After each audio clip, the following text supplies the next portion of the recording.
भगवान राम की नगरी अयोध्या जाने के लिए अपन लखनऊ से निकले। लखनऊ से जब निकले ना तो भयंकर ट्रैफिक जाम ने हमको बहुत ज़्यादा परेशान किया। ट्रकों की लंबी लाइन के बीच इन भैया ने हमको लिफ्ट दी, जिस लिफ्ट के कारण हम लोग टाइमली पहुंच पाए। तो बस अभी पारा से हमको 4 बाग के लिए लिफ्ट मिल गई थी। ये गोलू भैया है, गोलू भैया ने हमको लिफ्ट दे दी थी। तो अभी अपन चल रहे हैं अब यहाँ से 4 बाग और यहाँ से सीधा अयोध्या। अब अयोध्या की बस तो खड़ी है। ट्रेन थोड़ी इकोनॉमिक होती है तो कोशिश कर रहे हैं कि ट्रेन मिल जाए।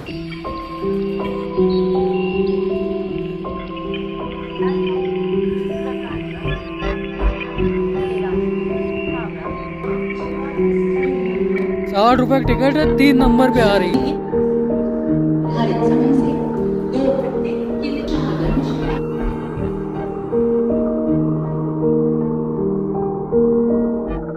और की शुरुआत अपन कर रहे हैं श्रीखंड से।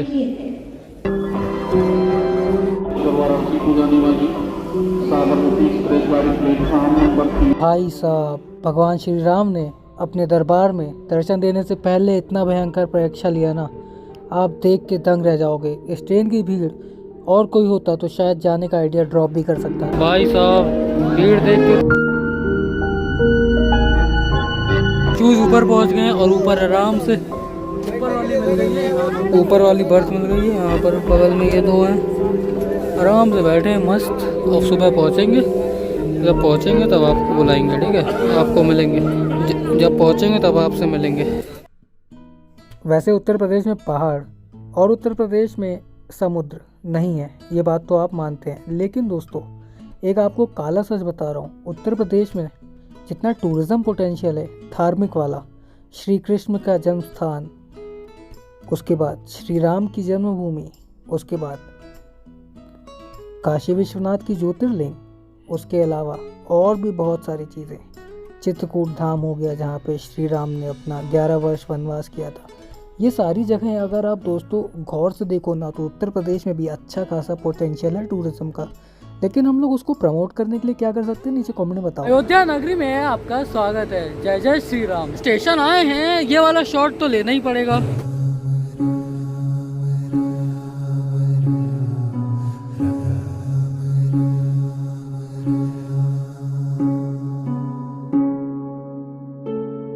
दस तक गिनूंगा। राम लिखते ही, पढ़ते ही, सुनते ही, देखते ही या दिखते ही, मन में जो पहला विचार आता है उसे बांध कर रखिए, पूछूंगा। 1 2 3 4 5 6 7 8 9 9 9। हाथ काट कर रख दूंगा ये नाम समझ आ जाए तो। कितनी दिक्कत होगी पता है राम समझ आ जाए तो। भाई राम राम तो कह लोगे, पर राम सा दुख भी सहना होगा। पहली चुनौती ये होगी कि मर्यादा में रहना होगा। और मर्यादा में रहना मतलब कुछ खास नहीं कर जाना है, बस त्याग को गले लगाना है और अहंकार जलाना है। अब अपने राम लला के खातिर इतना ना कर पाओगे और शबरी का जूठा खाओगे तो पुरुषोत्तम कहलाओगे। श्री राम की इस नगरी में भाइयों बहनों बहुत मज़ा आने वाला है। अगले 15-16 घंटे हम यहाँ पर पूरा फुल ऑन एक्सप्लोर करने वाले हैं। लोगों को एक ये मंदिर मिला जो कि बहुत सुंदर सजावट है। कौन सा मंदिर है ये तो नहीं पता। ये कौन सा मंदिर है भैया? बिरला मंदिर। काम क्रोध के भीतर रहकर तुमको शीतल बनना होगा। बुद्ध भी जिसकी इच्छाओं में बैठे वैसा पीपल बनना होगा ये सब कुछ, और वो भी शून्य में रहकर प्यारे। तभी तुमको पता चलेगा कि कितने अद्भुत राम हमारे। सोच रहे हो कौन हूं मैं? चलो बता ही देता हूं। तुमने ही तो नाम दिया था मैं पागल कहलाता हूं। नया नया हूं यहाँ पे तो ना पहले किसी को देखा है। वैसे तो हूं त्रेता से, मुझे कृष्ण किसी ने कलयुग भेजा है।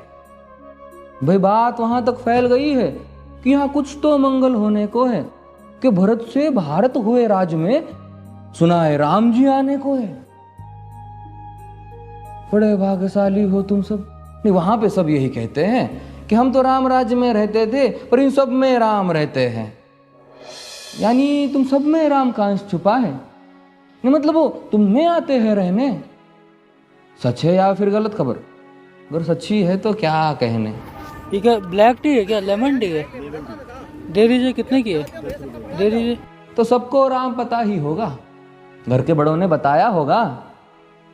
तो बताओ, बताओ फिर कि क्या है राम, बताओ फिर कि क्या है राम, बताओ।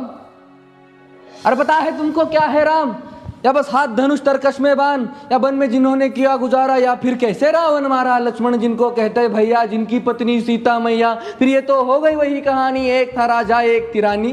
क्या सच में तुमको राम पता है, ये वो भी आकर हम बताए। बड़े दिनों से हूं यहाँ पर, सब कुछ देख रहा हूं कब से, प्रभु से मिलने आया था मैं, उन्हें छोड़कर मिला हूं सबसे। एक बात कहूं अगर बुरा ना मानो, नहीं तुम तुरंत ही क्रोधित हो जाते हो, पूरी बात तो सुनते भी नहीं सीधे घर पर आ जाते हो। ये तुम लोगों के नाम जपो में पहले सा आराम नहीं, ये तुम लोगों के नाम जपो में पहले सा आराम नहीं। इस जबरदस्ती के जय श्री राम में सब कुछ है, बस राम नहीं। ये राजनीति का दाया बाया जितना मर्जी खेलो तुम, दाया बाया, अरे दाया बाया, ये तुम्हारी वर्तमान प्रादेशिक भाषा में क्या कहते हो उसे, हाँ वो लेफ्ट एंड राइट। ये राजनीति का दाया बाया जितना मर्जी खेलो तुम चेतावनी को, लेकिन मेरी अपने जहन में डालो तुम। निजी स्वार्थ के खातिर अगर कोई राम नाम को गाता हो तो खबरदार अगर जुर्रत की और मेरे राम को बांटा तो। भारत भू का कवि हूं मैं, तभी निडर हो कहता हूं, राम है मेरी हर रचना में, मैं बजरंग में रहता हूं। भारत की नींव है कविताएं और सत्य हमारी बातों में, तभी कलम हमारी तीखी और साहित्य हमारे हाथों में। तो सोच समझ कर राम कहो। ये कौन सा मंदिर है भाई? ये हनुमानगढ़ी। हनुमानगढ़ी यही है? इसका एक और गेट भी है क्या पीछे की तरफ? आपको ये टूटा टूटा इसलिए दिख रहा है क्योंकि रामपथ का कार्य प्रगति पर है। रोड के चौड़ीकरण के लिए ना सारी चीज़ों को, जो इलीगल कंस्ट्रक्शन थे उनको तोड़ दिए गए हैं दोनों तरफ से, तो काफ़ी चौड़ा लग रहा है, लेकिन अभी फ्लैटन होगा, ये बनेगा पूरा। 3 किलोमीटर की मॉर्निंग वॉक के बाद अपने को घाट विजिबल हो गया, अभी आपको भी हो जाएगा थोड़ी। क्या आपको दिखा? ये बस आतिश का नारा नहीं, जब तक राम हृदय में नहीं तुमने राम पुकारा नहीं। राम कृष्ण की प्रतिभा पर पहले भी खड़े सवाल हुए, ये लंका और ये कुरुक्षेत्र यूं ही नहीं थे लाल हुए। अरे प्रसन्न हंसना भी है और पल पल रोना भी है राम, सब कुछ पाना भी है और सब पाकर खोना भी है राम। ब्रह्मा जी के कुल से होकर जो जंगल में सोए हो, जो अपनी जीत का हर्ष छोड़ रावण की मौत पे रोए हो, शिव जी जिनकी सेवा खातिर मारुत रूप में आ जाए, शेष नाग खुद लक्ष्मण बनकर जिनके रक्षक हो जाए, और तुम लोभ क्रोध अहंकार छल कपट सीने से लगाकर सो जाओगे, तो कैसे भक्त बनोगे उनके, कैसे राम समझ पाओगे। अघोर क्या है पता नहीं और शिव जी का वरदान चाहिए, ब्रह्मचर्य का इल्म नहीं, इन्हें भक्त स्वरूप हनुमान चाहिए। भगवा क्या है पता, लहराना सबको होता है, पर भगवा क्या है वो जाने जो भगवा ओढ़ के सोता है। राम से मिलना, राम से मिलना, राम से मिलना है ना तुमको, निश्चित मंदिर जाना होगा, पर उससे पहले भीतर जा संग अपने राम को लाना होगा। जय सिया राम। और हाँ, अवधपुरी का उत्सव है, कोई कसर नहीं, सब खूब मनाना। मेरे प्रभु है आने वाले, रथ को उनके खूब सजाना। वो द्वापर में कोई राह तके है, मुझे उनको लेने जाना है। चलिए तो फिर मिलते हैं, हमें भी अयोध्या आना है। जय सिया राम। फिर से वैसे हमको पता है कि पहले पार्ट में मैंने लखनऊ से अयोध्या तक की यात्रा दिखाई, मैं सरयू घाट पहुंच ही गया, और उसके बाद मैंने इस ऑडियो को लगाया क्योंकि ये ऑडियो मेरे दिल के बहुत ज़्यादा करीब है। आप यकीन नहीं मानेंगे, इस ऑडियो को लगाने के बाद मुझे 1 भी रुपए की कमाई नहीं होगी क्योंकि कॉपीराइट क्लेम आ जाएगा, लेकिन फिर भी ये जानते हुए भी मैं यहाँ पर ऑडियो इसलिए लगा रहा हूँ ताकि मैं इस को शेयर कर पाऊँ अधिक से अधिक, और भी लोगों तक इस ऑडियो तक पहुँचा पाऊँ। अगला पार्ट आने वाला है जल्द।